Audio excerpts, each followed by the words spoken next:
ജനജീവിതം ദുസ്സഹമാക്കി ഡൽഹിയിൽ കനത്ത മൂടൽമഞ്ഞ്.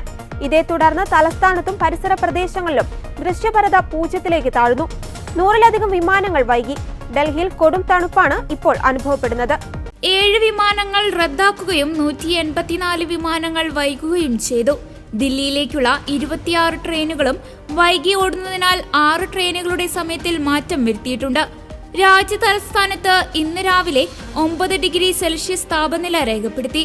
രാവിലെ കനത്ത മൂടൽമഞ്ഞിനും പിന്നീട് പകൽ മേഘാവൃതമായ ആകാശത്തിനും വൈകുന്നേരമോ രാത്രിയോ നേരിയ മഴയ്ക്കും സാധ്യതയുണ്ടെന്ന് ഇന്ത്യൻ കാലാവസ്ഥാ നിരീക്ഷണ കേന്ദ്രം പ്രവചിച്ചിരുന്നു. അതേസമയം വായു ഗുണനിലവാരം മോശം അവസ്ഥയിൽ തുടരുകയാണ്. 24 മണിക്കൂറിൽ ശരാശരി എയർ ക്വാളിറ്റി ഇൻഡെക്സ് 275 മൂടൽമഞ്ഞിനൊപ്പം വായുവിന്റെ ഗുണനിലവാരം മോശമാകുന്നത് ആരോഗ്യ പ്രശ്നങ്ങൾ വർദ്ധിപ്പിക്കുമെന്ന് കേന്ദ്ര മലിനീകരണ നിയന്ത്രണ ബോർഡ് അഭിപ്രായപ്പെട്ടു. ദൂരക്കാഴ്ച കുറഞ്ഞതിനാൽ ദില്ലിയിലും സമീപ നഗരങ്ങളിലും റോഡ് ഗതാഗതവും കുറഞ്ഞു.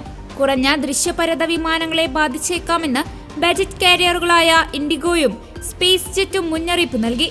യാത്രക്കാർ അവരുടെ ഫ്ലൈറ്റ് സ്റ്റാറ്റസ് പരിശോധിക്കണമെന്നും എയർലൈൻ കമ്പനികൾ അഭ്യർത്ഥിച്ചു.